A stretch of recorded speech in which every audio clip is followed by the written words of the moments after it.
Talk. Glad we had it. Just flat out shamed me. Yeah, you just laughed throughout the whole thing. Did you watch it? You just laughed at me the whole time. It's like, that's not very nice. Then there was an SMR or ASMR moment, and he just decided to. Yesterday was profitable. It was. Yeah, I made a lot of money on it, but you know what? I didn't make as much as I should have with my 2% Giannis on DK. That was a pure accident.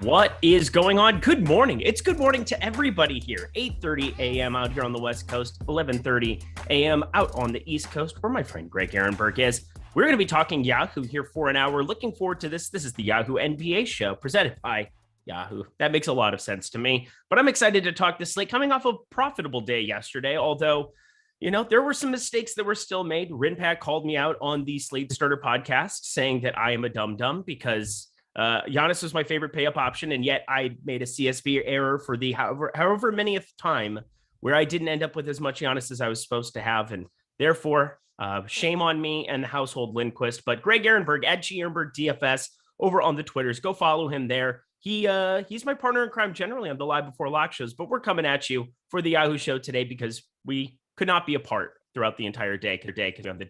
How you doing, my dude? Yeah, so actually, it's a good thing that we are doing this together because, like you said, I'm not doing Live Before Lock with you tonight. I'm doing the deeper dive because Alex is in Vegas right now, and he was supposed to be doing it. And, you know, do we really want to have actually, the answer is yes. Actually, would have loved to have Alex from Las Vegas doing the show, but understandably, he is not going to be doing it. So I'm doing the deeper dive, but at the same time, too, I think we would have had a lot of the same talking points that we're saying multiple times today if we're doing two of these shows together. So, maybe for the best, but yeah, we're talking about the Yahoo slate, and I've got a build going right here, and surely it's going to change. There's a lot of players on the injury report today. Well, there's a lot of games on the slate today, too. We've got 11 total here going. Maybe some of you guys caught the NBA strategy show. I did not because, again, I'm a new parent to a dog, and it is madness. I need a nap. But you know what? Regardless, I'm ready to talk some Yahoo. This is a great slate. And if you guys haven't had a chance to check out their product, let's just throw this out here right now. We've partnered with them because it is a phenomenal site where they have the lowest rake anywhere in the entire industry. And I'll talk about them a little bit later, but right off the bat, you get one free month if you sign up with Awesemo Plus Platinum. If you get 1 month of Awesemo Plus Platinum when you sign up, deposit $10 or more, play in any paid contest, and boom, you're all set up. So take advantage of that promo. Let's get to it here, though. I would normally ask you, it's weird to not ask you what piece of news do we have waiting, but there are just too many things in the wings to really make it identify at one. Obviously, Ja Morant sat out yesterday. That's a piece of news that's going to be gigantic. LeBron James is questionable on this slate. That always makes sense. Brooklyn, once again, without any of their studs. We'll see what happens there here as well. But we go position by position on this show, and starting at the top end, we are looking at Dejante Murray, who has just been revelatory of late. You have Derek White shipped off to Boston. Whoa. I can't even sing this morning, but $50 for Dejante Murray is a hefty number. And yet, pulling 19.6% rostership over on Yahoo, I don't think there's enough superlatives to talk about how good he is, but is he good for your lineups on this slate, Greg? So Dejante Murray, in the build I have right now, I have him right around 10%. And once again, a lot of this is subject to change. At the time that we're talking about this, you already mentioned the LeBron James is questionable. Ja Morant is questionable. Here's some of the other names on the injury report today. Fred VanVleet, questionable. Anthony Edwards, questionable. He left last night's game early. Robert Williams, questionable. He didn't play last night. Isaiah Jackson, questionable. He didn't play last night. Malcolm Brogdon, questionable. He didn't play last night. Javonte Green is questionable. Monty Morris is questionable. Rui Hachimura is questionable. Zeke Naji is questionable. Jeremy Lamb is questionable. It's just a lot of guys that are on the injury report that could open up additional value. So as I'm looking at the slate right now, just kind of scrolling through some of my most rostered players at each position, I'm not getting up to the super expensive stars on the slate. And there's a lot of players who are, in like the $20-ish range that I do think right now make the most sense from a points per dollar perspective. But here's the catch when I bring that up. As more of these guys start to get ruled out, which is going to happen at some point, we don't know which guys, there's going to be more value that becomes available to us. So while I have 10% Dejante Murray right now, there's a pretty good chance that number goes up later on in the day when more injury report updates come out. Yeah, I think I'm with you. He's a guy that, yeah, do I want to get up to him? That would be great, but it's 25% of the cap as it stands right now. That would be like paying 12.5 for somebody on DraftKings. That would be like paying 12K for, or hang on, quick math. There we go. 15K over for somebody on FanDuel. You have to pay up for nice things on Yahoo. They really force your hand, and it's a phenomenal site to play on as a result. You can't just stars and scrubs it every single night without fail. We'll be waiting on John Morant. That's a guy that I think you and I both would have played a lot of yesterday. We ended up on 100% Trey Jones, and I think that becomes the case again. No matter the slate, he continues to be $10 here on Yahoo. So $45 John Morant would be a very contrarian option here. Maybe a little bit more expensive than playing him on other sites, but we get into this tier of $40 players, and the guy pulling the most rostership amongst all of them right now is Trae Young, going up against Orlando here in this spot. And, you know, we said that there's going to be a lot of news that breaks, but I think regardless, Trae Young is going to be somebody who pulls a lot of rostership at his $40 tag over here on Yahoo. Have you seen anything that's really changed here of late, or is it the same old hat and the guy who just carries a ton of upside with his 40% plus usage he can spike from time to time?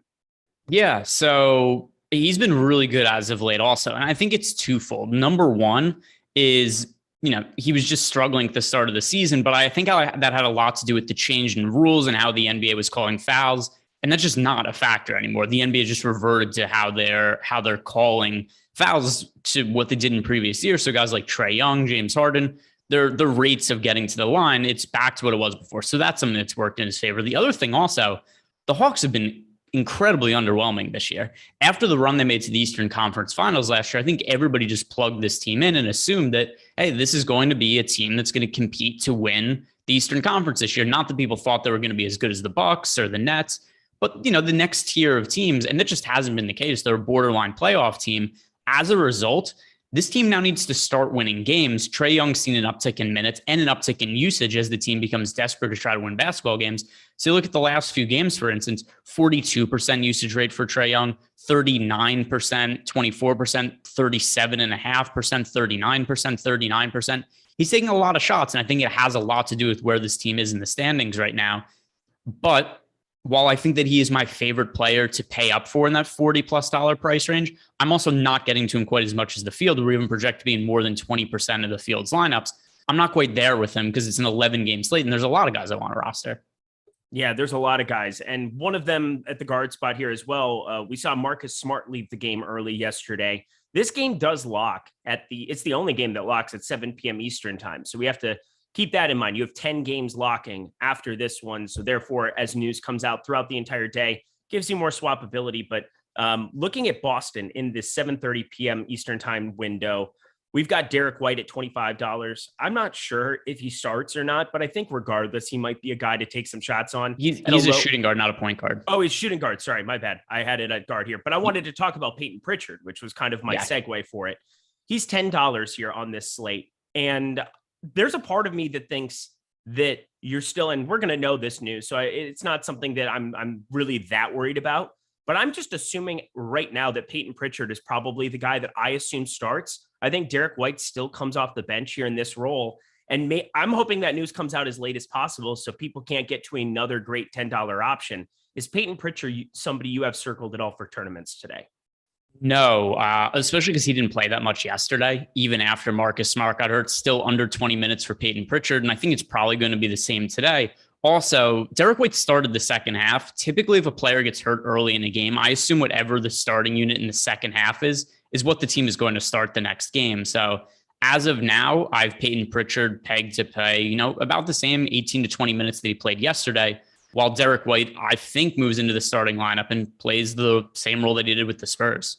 Okay, that's fair. I mean, they played 3 quarters of basketball, and then it became, let's throw out some scrubs here and there. And obviously, that's a weird kind of rotation. Just something I've got my eye on because I would love to get to some low-owned plays on an 11-gamer, and he's somebody that has from time to time gone out and been willing to chuck. Only a 0.76 Yahoo points per minute player here on the season, but I'd still be wanting to keep an eye on him, wanted to bring up that situation as well.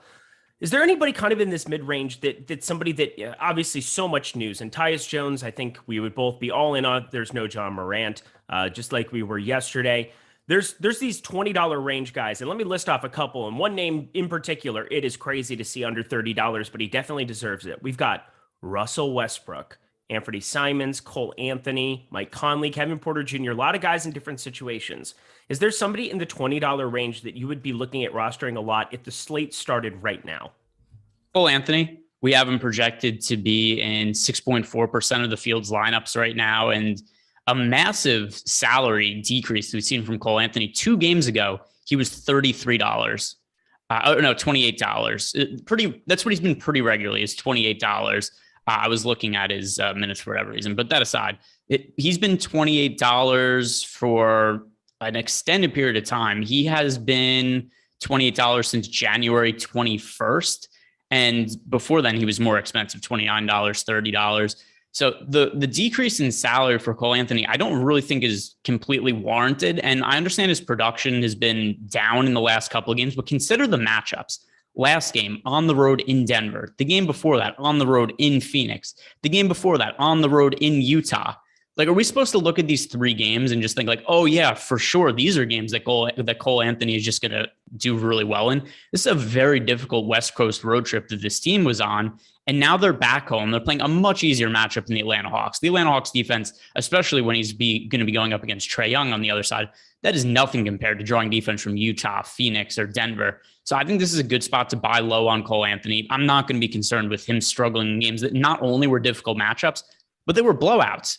The game against Utah, they lose by 15. The game against Phoenix, they lose by 27. They lost by double digits to Denver. So there just wasn't a reason for Cole Anthony to have to play full minutes. And I think we just see him back to his normal role today. Yep, I think that's a fantastic play. And I can't believe that right now Simons is pulling so much more rostership. It's an interesting kind of concept going on with Simons, because I do think he's the guy offensively for this team going forward. He's had back-to-back 40-plus fantasy point outings here. Josh Hart getting inserted into that lineup, a lot different than having a CJ McCollum there. But I will say that I think taking the shots on Cole Anthony for $1 less is something I was interested in doing. Even going further down to Kobe White here, who's pulling 10% less rostership. We saw pretty secure minutes there, 37, 34 the last 2. Javonte Green is questionable again. If he ends up being out, both him and Ayo Dosunmu, Ayo probably his worst game in a while. Comparatively, I guess he played horrendous against Phoenix. 4.4 fantasy points in 33 minutes is not ideal, but I would say Kobe White is somebody just from an offensive perspective, carries a lot of upside, a willing participant in the shooting department, but the usage still hasn't eclipsed 20% in the last 2, and he's still finding ways to get it done with all around counting stats, which is kind of a new thing for Kobe White from years past. How do you look at this Chicago Bulls situation of going up against Sacramento, a team we always like to target? Yeah, so I mean, just from a points per dollar perspective, I think Kobe White has to make sense if Javonte Green is out, but I'm really skeptical of his recent production. And I'm going to disagree with you a little bit. I don't think he's just going to be a willing guy who's going to take shots, because the usage rate hasn't been there. Yeah, here are Kobe White's recent starts: 19.5% usage rate, 16.2, 17.3. And the reason that the production has been there is because he's making shots at such an unsustainable clip. He shot 5 of 6 from 3 last game. The game before that, he shot 4 of 6 from 3. He goes 6 of 11 from the field last game. These are just not things that I buy. And Kobe White's always been a player who's very scoring dependent. He's still somewhat scoring dependent. Like you said, the peripheral stats have been there. But I just can't project him to keep shooting this well from the field. So as a result, the matchup is good against the Kings. The minutes, he's probably going to play like 38, 37, 36 minutes or something like that if Javonte Green is out. So in that situation, without Green, I would still want to get to White. If Green plays, I'm less apt to play him. I'd rather play these other guys in the $20 price range, like Simons and Cole Anthony.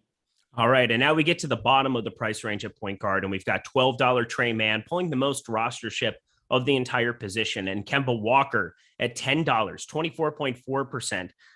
He's played 26 minutes now the last 2 games in the absence of RJ Barrett. He's been very, very good there. On the other side, we'll get to Quentin Grimes there at the shooting guard spot as well. Somebody pulling quite a bit of rostership across the industry again today, but specifically on the cheap end, I would play all of the Tyus Jones again if there's no Ja Morant. So that caveat exists, but if that ends up being where Ja Morant is in, which one of these cheapies down at the bottom that's pulling rostership do you like the most?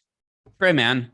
And it seems like every single day we look at the Oklahoma City Thunder and there's new players added to the injury report. They're out and they're not getting guys back either. So here are now the players we have out for OKC. SGA is out. Kenrich Williams is out. Ty Jerome is out. Jeremiah Robinson Earl is out. Mike Muscala is out. Lou Dort is out. They don't have that many guys to go to. And that's also why they had, what was it, a week and a half ago, they said Josh Giddy going forward. They're going to cap him at 30 minutes because they don't want to work him into the ground. Then all these guys are out and all bets are off. Josh Giddy's just playing as many minutes as he could handle again. And I think the same thing just is going to have to go for Tre Mann now. I think Tre Mann plays north of 30 minutes. He's somebody else who's been shooting a decent clip some of these games when he's on the court. Last game, 26% usage rate for him. He played 32 minutes. It was an overtime game against the Knicks, but also keep in mind, they had Ty Jerome that game. They had Kenrich Williams that game. Now I think we're probably looking at north of 30 minutes for Tre Mann at almost minimum salary on Yahoo. So my favorite punt play right now, unless Morant was to be rolled out again. All righty, let's keep it moving to the shooting guard position. But before we do, we've got a great Daytona offer for all of you guys. There's a Millie Maker on Sunday. Pretty crazy to think about.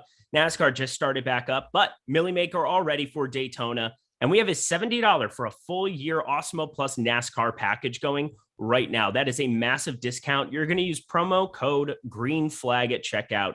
It's an offer that's valid for the next 4 days. So all the way up till February 20th.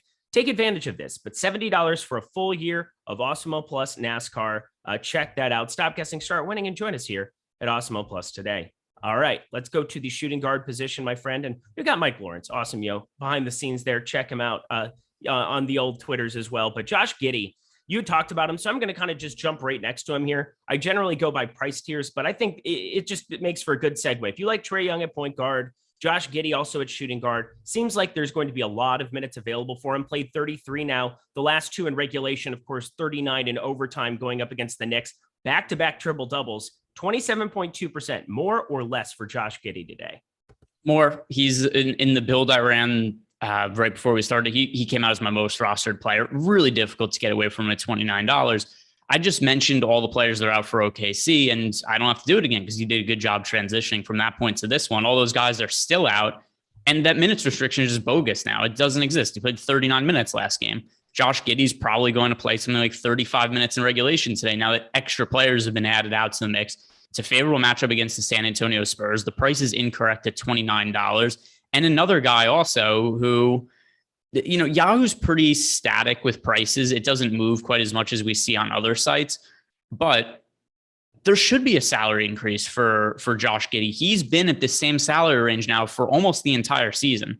He started the year at, $20. He slowly crept up. He's now been at $27, $28 for the last 2 months.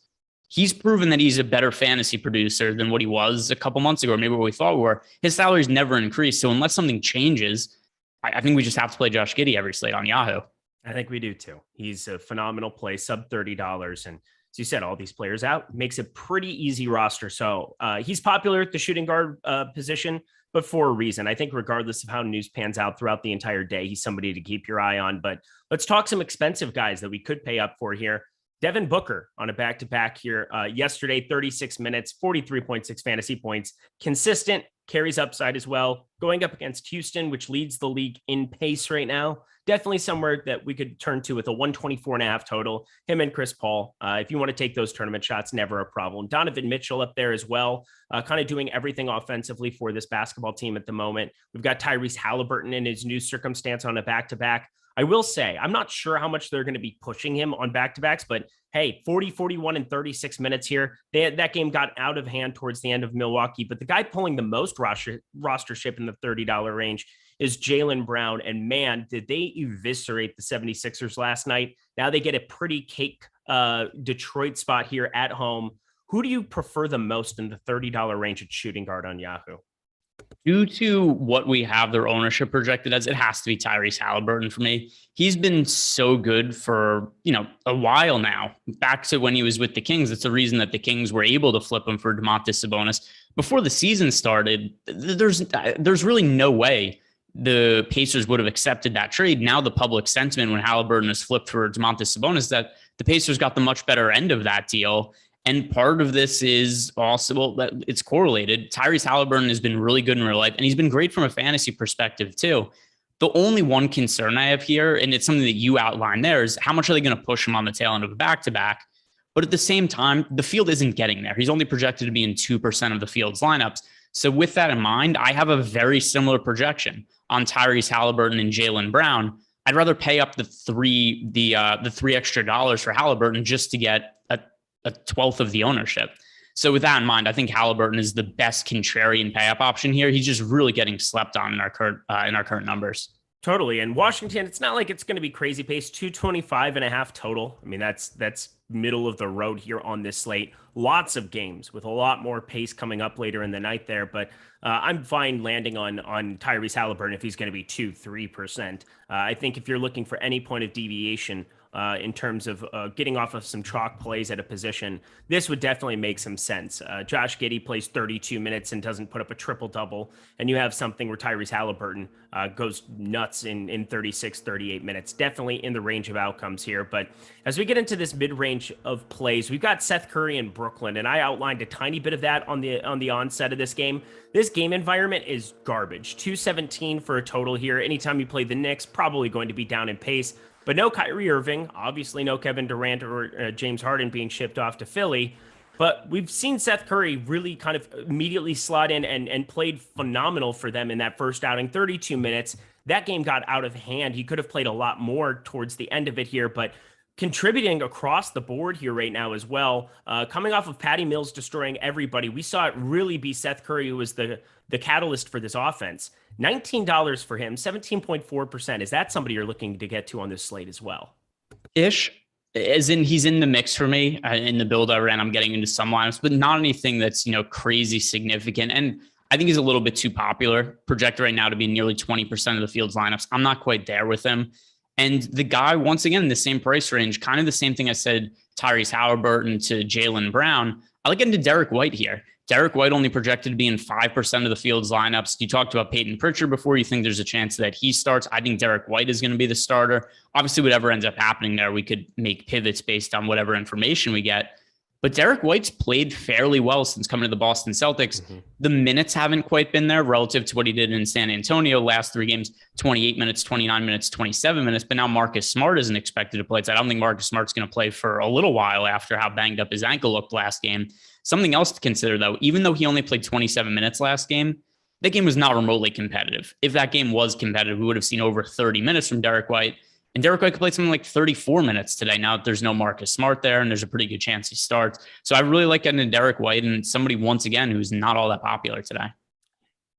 Did you see what Derek White's plus minus was for that game yesterday? I'm sure it was a lot because they won by like 50 points. I just want you to guess. Coming off the bench, what do you think Derek White's plus minus was? He led the entire game, obviously. Plus 55.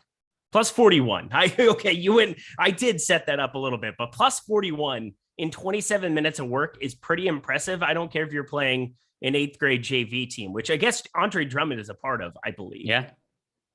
Well, they won the game by 48 points. So sure. I was just kind of doing a quick estimate. I'm like, all right, they won by 48. Maybe Derek White, they were even better than that in the minutes that Derek White was on the court.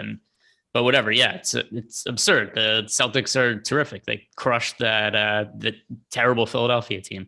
I can't remember a bench guy being plus 41. It's just hard to get enough run. Maybe garbage time, but garbage time, they never really extend a lead by like 20, unless it was that weird game OKC. And who did OKC lose to by 70 earlier this year? It was just like the biggest beatdown. Memphis. Okay. Memphis without Ja Morant. So also, man. By the way, just kind of tongue in cheek when I say that bad Philadelphia 76ers team, I was just kind of trolling them online for whatever reason. Sixers fans, all kinds of defensive right now. Like they cannot stop talking about Ben Simmons right now. He's not on the team anymore. You guys won. The Jon Snow meme. Right? You guys won. You hated Ben Simmons. You didn't think he was worth anything. You got James Harden stop talking about him. Who cares? He's gone. He's not on your team. They talk about him. It's just as much now as when he was there. Who cares? He's gone. But it's okay. People obsess over exes, Greg. It's a thing people do. But he's not even. It's not even. They broke up with him and won't let him live it down now.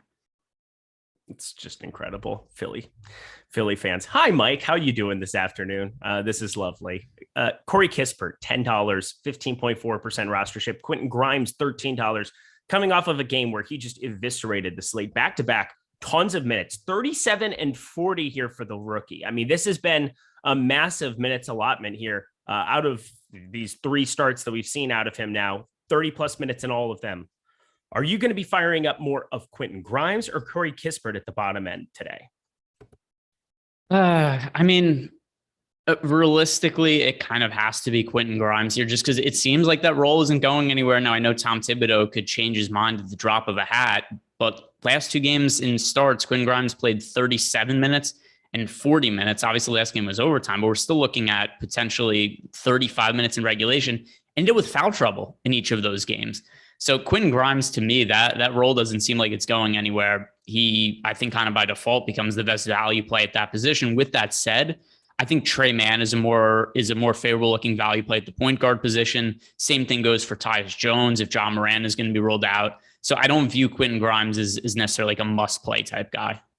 Philly never wins chips. Oh, I believe that Minnesota lost to you in an NFC championship game and then decides to go win a Super Bowl in my home stadium. But, whatever. Yeah, go ahead and whine more. Yeah, the most decorated champion in Philadelphia sports history is Rocky, a fake character from a movie that they built a statue of. Oh man, it's so true. Yeah. You guys big landmarks are a fictional athlete and a bell with a crack in it. Yahoo, definitely a place you guys need to go play. We have an exclusive deal with them. I alluded to it earlier, but 1 free month of Awesemo Plus Platinum when you sign up, deposit $10, play in any paid contest, and bang, you get that free month. And we have tons of content all the way for the entire NBA season, of course. MLB, God willing, pitchers and catchers were supposed to report here, and it hasn't happened, and it's very sad. Get done with your crap. Figure it out. But MLB, hopefully soon back here. But we've got NHL in the meantime, for sure. Super fun. We've been crushing in those streets. Hopefully you guys had an opportunity to check out some of the videos and content we have for that as well. But then MMA, NASCAR has a Millie Maker this weekend. Talked about that. Golf, we've got Riv. I'm going to be talking Riv here for Live Before Lock, my favorite venue on tour. It's just going to be a blast. But check out all of the offerings over at Yahoo. Lowest rate anywhere in the entire industry. And now this great offer to go with it. So stop guessing, start winning. Join us here at Awesemo Plus, but do it through this Yahoo promotion that is the best we have ever ran in the history of our company. Let's keep it going, my dude. We got small forward. Oh, look at me. I'm like managing time well today. This is truly strange when I'm tired and we can kind of just do the thing correctly. But I'm not going to talk about LeBron. He's $54. I don't know. Is there any desire you would have to get to him, even if he did play tonight with the other 2 studs there? Not really. And I mean, I have him projected in right now. I have him projected for high 40s fantasy points. The only thing you could say about him is that he's projected to be in less than 1% of the field's lineups. Like that's a number that warrants being higher. But with that said, if we were to get confirmation that LeBron is in, I assume that he would then end up being in more than 0.1% of the field's lineups. But if we're just looking at it from a projection standpoint, no, I don't want to pay $54 for LeBron against the Utah Jazz team that's finally starting to get healthy again. I'd rather roster Jason Tatum against Detroit for $13 less because I have a comparable projection on Tatum and LeBron, but Tatum's $13 less expensive. Yeah, I'm worried a little bit because he's kind of on an island in terms of pricing. You have $54 LeBron. If he doesn't play, take him off the board. 41 for Tatum. And then it's all the way down to $25, kind of a punt by default position. We're taking a lot of those shots, but no doubt about it. He's going to be the guy who projects for the most raw fantasy points there by a landslide, especially if Anthony Edwards doesn't play, which is what I'm assuming right now. I think that's kind of what I'm going forward with in terms of my builds. We'll get to that a little bit at the power forward spot here as well with one Jaden McDaniels. That should be fun, but kind of in this mid-range of small forward, nobody pulling ownership in the $20 range. Is there anybody that is catching your eye that might make sense for tournaments today? In the $20 range, not really. Here's the issue. You start to go through some of the projections and the guys priced below $20. And in particularly Buddy Hield, I know he's going to be uber popular tonight on Yahoo, but how do you get away from Buddy Hield at $16? The last 3 games, he's played 37, 40, and 40 minutes. You talked about it last night. There was no way that his 3-point shooting was going to go 1 of 13 from 3 again. Not that meant that either of us thought he was going to go 8 of 12 from 3, but no, I bet his over 4 and over 5 threes. It felt good. cash those tickets. Obviously really good bets because when we were doing live before lock and we were talking about the merits to rostering Buddy Hield. And when you and I were saying that the 3-point shooting was going to regress and all these minutes were there, the pushback that people said, as well as he's going to keep shooting this many threes. Hell yeah, he is now taking double-digit he's taken double-digit 3-point attempts in every single one of his starts with the Pacers now. He's taken 10, 13, and 12 3-pointers. Now, obviously, we're getting crazy outlier numbers. The last 2 games, he shot 8 of 12 from 3 and 1 of 13. He's going to be in between that number in most games. He's not going to go, total boom or bust like that. But even if we're going to say, hey, Buddy Hield, maybe he goes 4 of 12 from 3. All right, well, we're still looking at over 30 fantasy points from Buddy Hield if we give him all the rest of yesterday's numbers. And I just think Buddy Hield is by far the best play at small forward at $16 on the I don't even know how you make a debate for somebody else. No, Aaron Wiggins at $10. I mean, he's the next guy pulling some rostership. Kentavious Caldwell-Pope, no thanks on either of them comparatively. I mean, that was the thing. It's a completely new situation. Buddy Hield didn't shoot well his first 2 games, and I was very happy about it. So I was massively, massively overweight to him in DFS. It's funny how a DFS works, where Monday I could do no right, and Tuesday I could do no wrong, except for one glaring weakness, and that is jamming the highest scorer on the entire slate. God, Ryan is mad at me, but it's okay. We've got Aaron Wiggins there at $10, Kentavious Caldwell-Pope $12. There's really not a mid-range here at small forward, so going to be a position we can move on from pretty quickly and go to power forward, where there's a lot more to discuss. But do you have a preference between any of these Washington guys or OKC guys that are pulling a little bit of ownership at small forward? Yeah, Wiggins, and by the way, he is terrible from a points per minute fantasy perspective. He has not been successful as a fantasy producer this year. But I don't know that it's totally going to matter in this spot because of all the guys that are out for OKC. Wiggins played 34 minutes last game, and now we're taking all these additional guys out. Aaron Wiggins could end up playing close to 40 minutes in this spot, just considering all the guys who are out. And here are the players that they have to play on the wing today. Wiggins, I guess Pokashevsky off the bench, Paul Watson, Lindy Waters could get minutes. There just aren't that many wing players that OKC has available.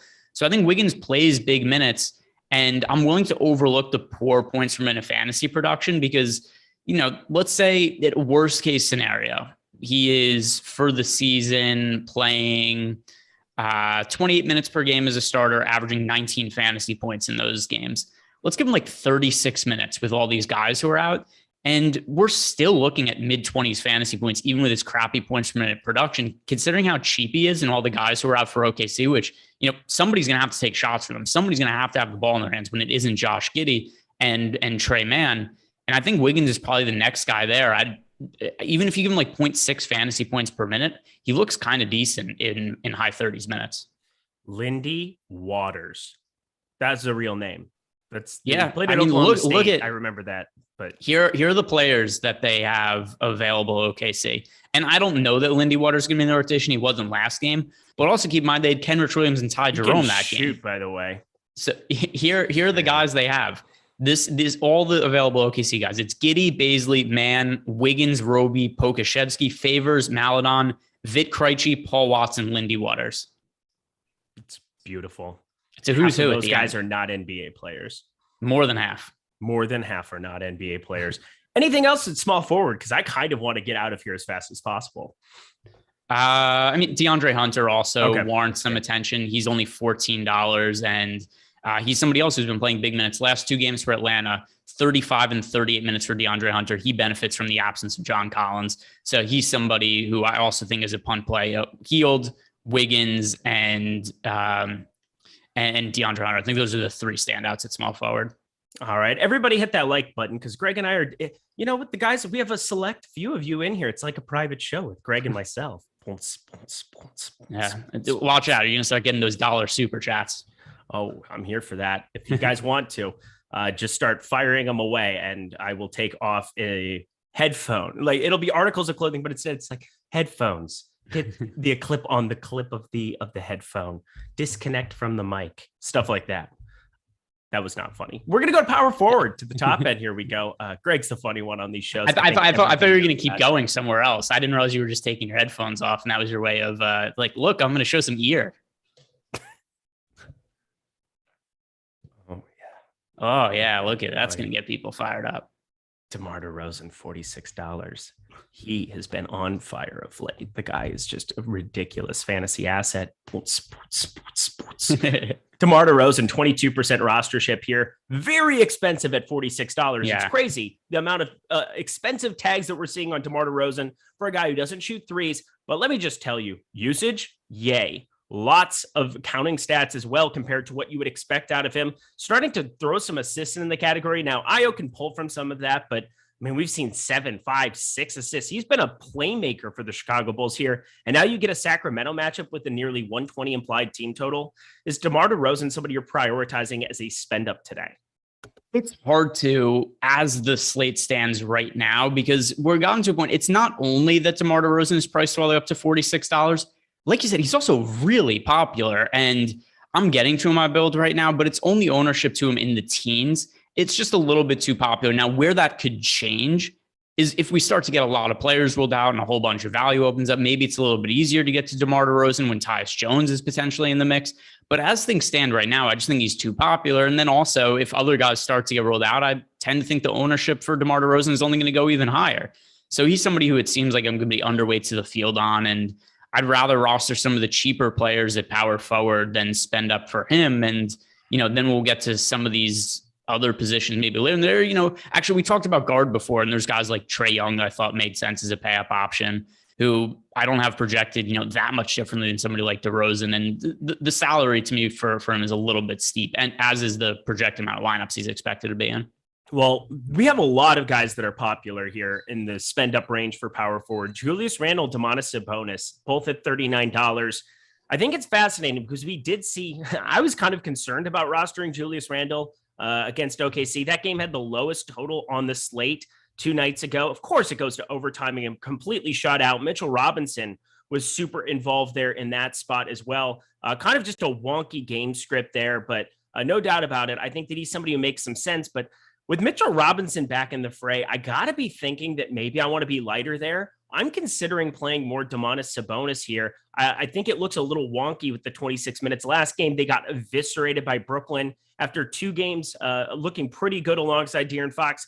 Less so against a shorthanded Brooklyn team, no doubt about it. But going up against Chicago, I like the game environment. I like the matchup for him. I really think that this is a spot where I'm going to be overinvested to him compared to DeRozan and Randle. Are you with me, or am I just crazy? I mean, you're not crazy, other than I don't know that the fit is perfect for him in Sacramento. I just don't know that there's enough floor spacing there. And his fantasy production has been total crap since he's gotten to the Kings. And I think it's just because of the lack of shooters they have on that team. He's 3 games with the team, 45, 37, 26 fantasy points. Compare that to the recent production of Julius Randle. And not that we should only be doing, game log watching, but we only have a 3-game sample size of Domantas Sabonis with Sacramento, and it just hasn't been good from a fantasy perspective. And for a lot of the reasons we didn't think the trade was a great idea for the Kings when it happened, even though they've won a couple of games with Sabonis, I think we've kind of seen it play out where he's going to struggle when he doesn't have a whole bunch of shooters around him. Now, compare that to Julius Randle, who the Knicks don't have RJ Barrett right now. And that has meant extra minutes for Julius Randle. Also with the Knicks on the outs in the playoff race right now, Tom Thibodeau is back to his old ways, playing these guys big minutes. Julius Randle the last few games, 41 minutes, 38, 34. That game was a blowout, though. 37, 41, 45. It looks like Randle's going to be a guy who's playing around 40 minutes per game again. And the fantasy production with RJ Barrett there, it's been insanely high. So over 50 fantasy points now in 6 of the last 7 games for Julius Randle. Last handful of games, 53, 51, 59, 57 fantasy points. I really do like getting to Randle here, and I don't think people are really well, I guess they are because he's expected to be popular today, but I think it is going a little bit overlooked how good he's been without RJ Barrett there.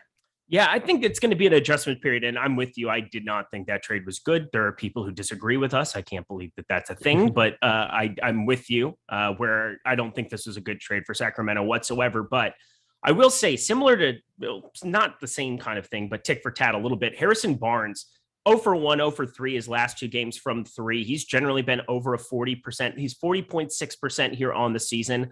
I do worry about some of the floor spacing. Mo Harkless is not a good shooter whatsoever, and he's now playing bigger minutes here for them. Again, played 30 and then 18 here last game, but nobody played minutes. But he's a 31.6% shooter. I think Harrison Barnes really has to be a guy. If he's going to start racking up assists, it's going to be a lot of him.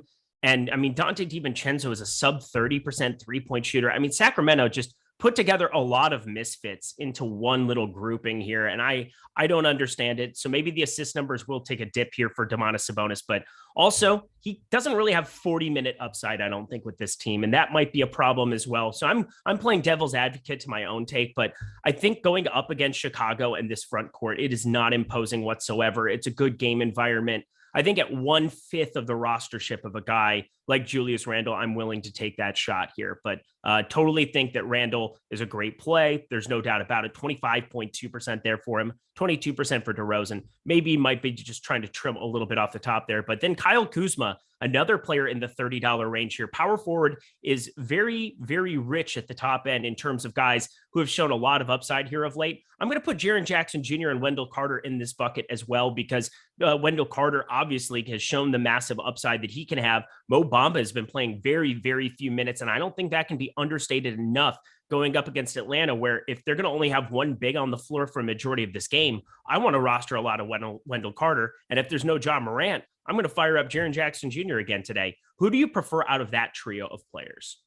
Yeah, so it's going to depend on I know you mentioned it there, but it's going to depend on the John Morant situation, because Jaren Jackson Jr. sees such a big bump when Morant is off the court. We talked about it last night on Live Before Lock when he first got rolled out, is that Jaren, and by the way, the minutes were pretty weird for Triple J last night. He only ended up playing 25, even though he avoided foul trouble.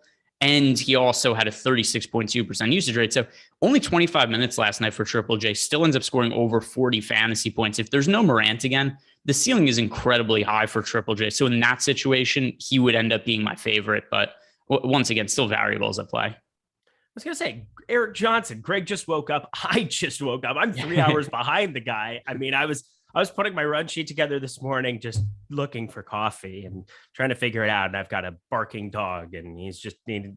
It's just so many different things. So if there's somebody tired between the two of us, I think you can tell it's definitely me here. Greg looks beautiful at this time in the morning. The sun is glowing on his skin. It's gorgeous out there in New Jersey.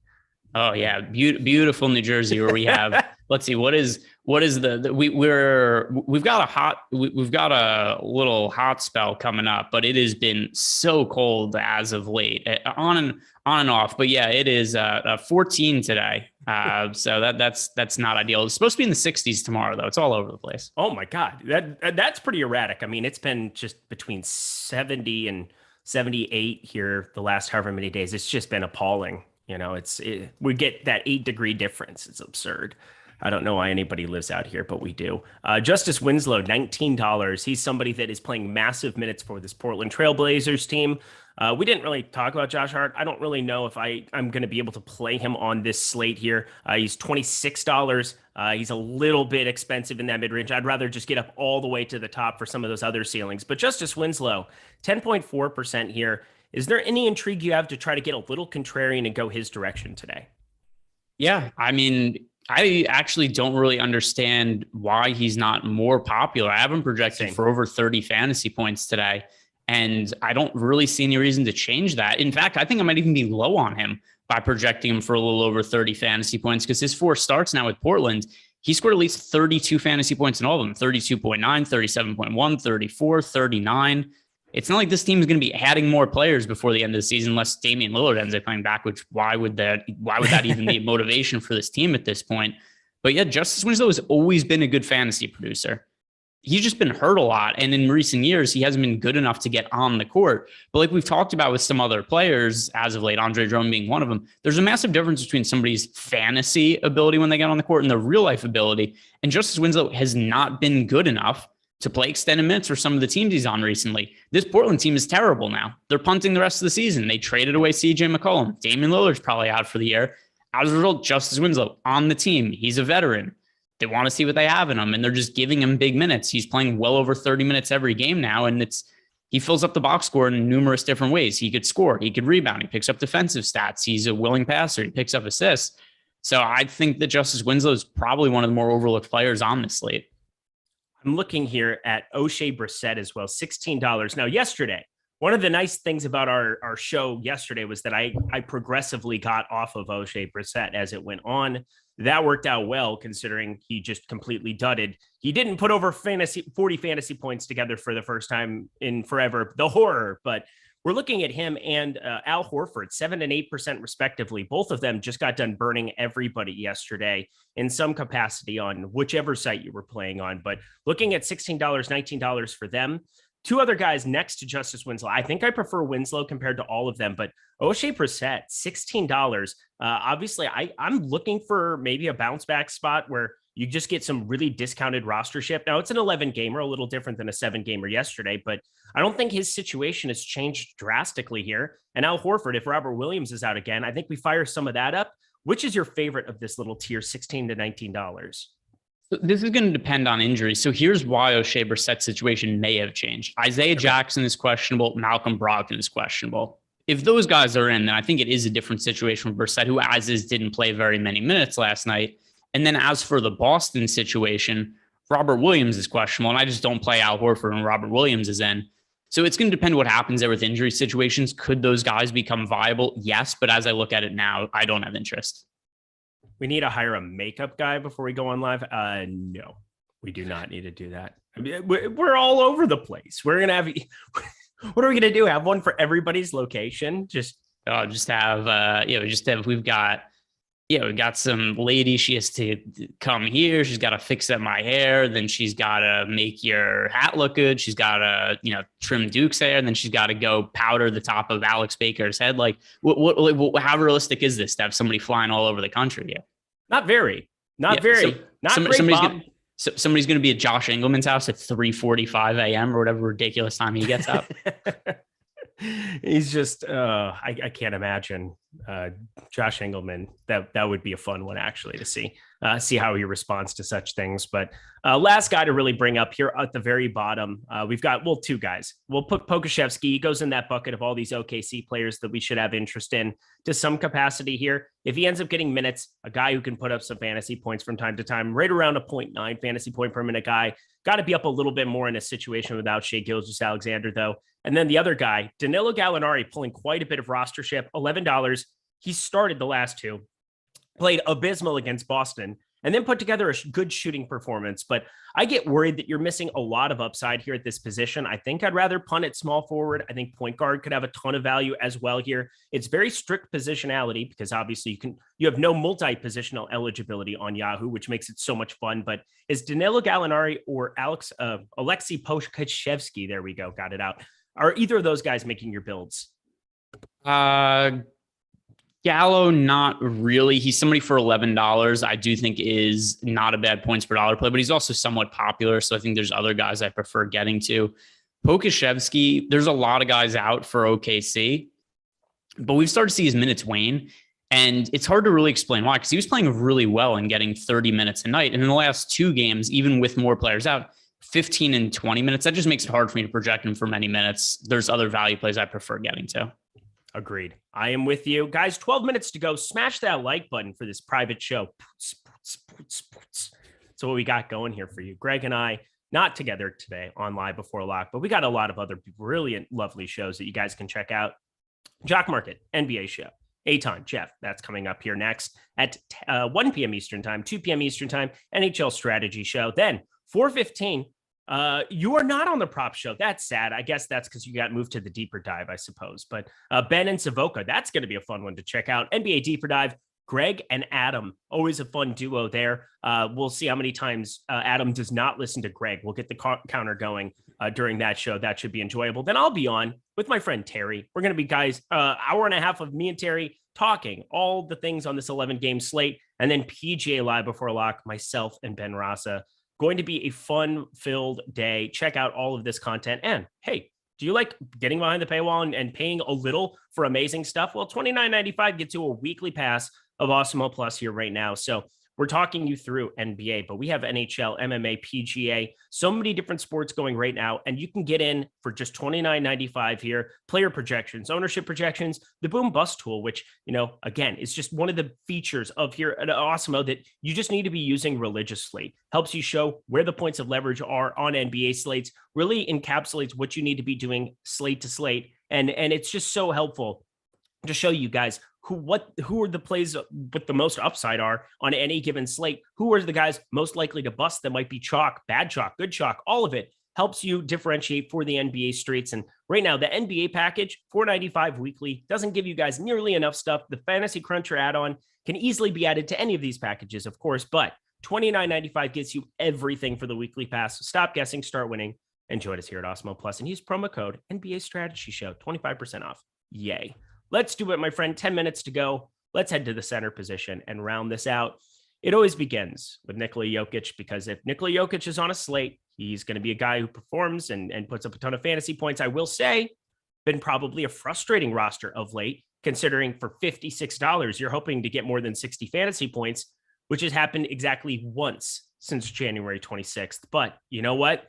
This is a different day. And Golden State, tough matchup, primetime spot, though. Is Nikola Jokic somebody who's making the cut for your lineups today? Yes and no. I have more of him than the field does because he's only projected to be in 5% of field's lineups. In the build I have right now, I have him in 11% of my lineups.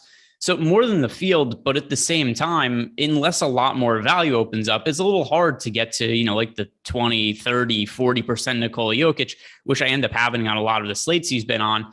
And we also get to a situation, too, where a lot of these slates as of late, I agree with you, from a points per dollar perspective, has it been terrific for Jokic?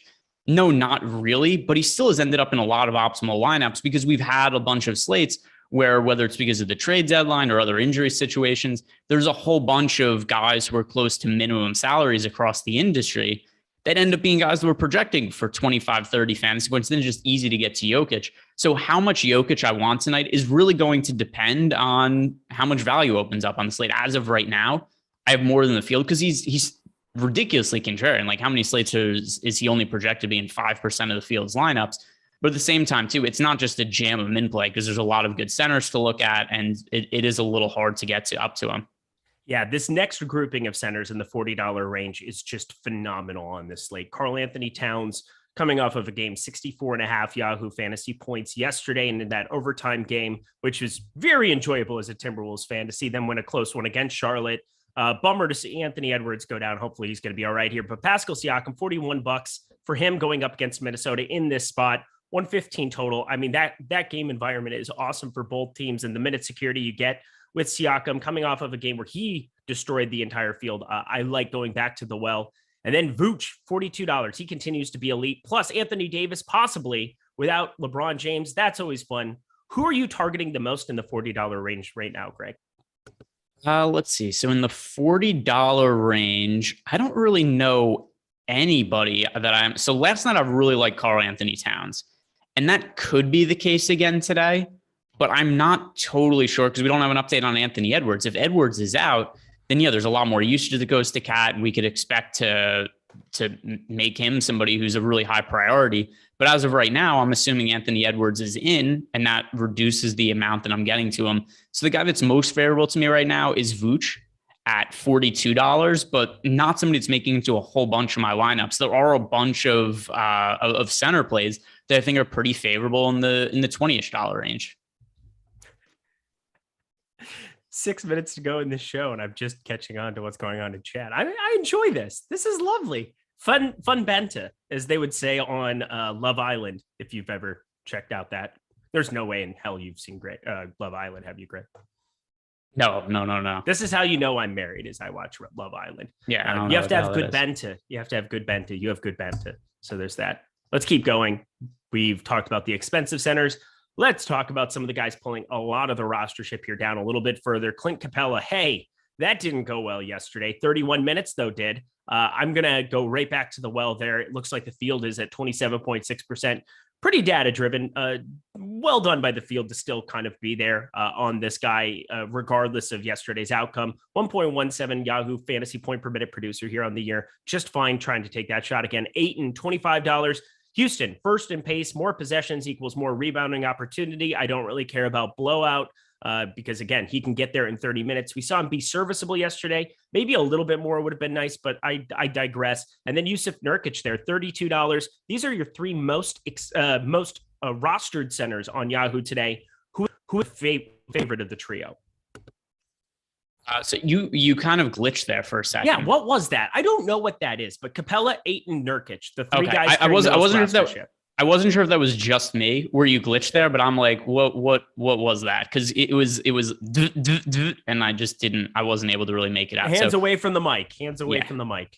Yeah. Well, I'd like your hands to be somewhat visible, but that aside, so Ayton, Capella, Nurkic, of those guys, the salary on Ayton doesn't really make a whole lot of sense to me at $25. And I know that's what he's been on Yahoo now for a few games. But even with that said, he's outperformed the salary by a good amount as of late. Scored over 30 fantasy points in each of the last 3 games, which is since that salary has gone down. The matchup is really easy against Houston. The only real concern I have here is the game going to stay competitive?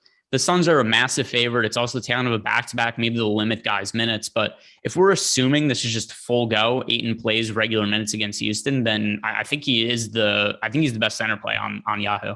I'm with you. Again, Houston first in pace, more possessions, 124.5, biggest implied total, highest on the slate.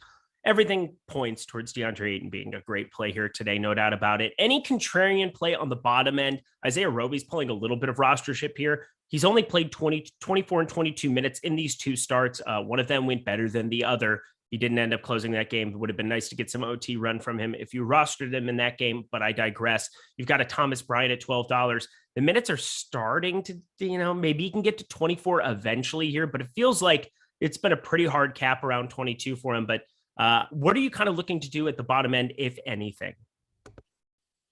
So on the bottom end, what salary range are you giving me? I said anything, literally the cheapies. I talked about Roby. I talked about Bryant because we've been doing this expensive than the cheap guys because, it's the last position now. Yeah, I mean, I really like the $20 range on Yahoo. I think even though I said Ayton's my favorite in the $20 range, I still like getting to Capella. I still think that, I think Nurkic paying up a little bit more makes sense. Capella and Ayton are the 2 centers I get the most exposure to right now. I wish that Thomas Bryant just played more minutes because I think it is an excellent situation for him without Kristaps Porzingis in the mix. But the playing time just hasn't been there. The last 4 games, 22 minutes, 20 minutes, 22 minutes, 20 minutes. He just alternated playing 22 and 20 minutes. It's hard for me to project him for a lot.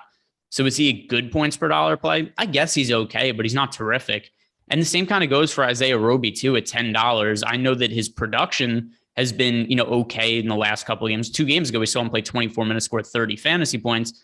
But once again, his recent starts, he's played 22 minutes, 19, 18, 20, 24, 22. I can't project him to play that many.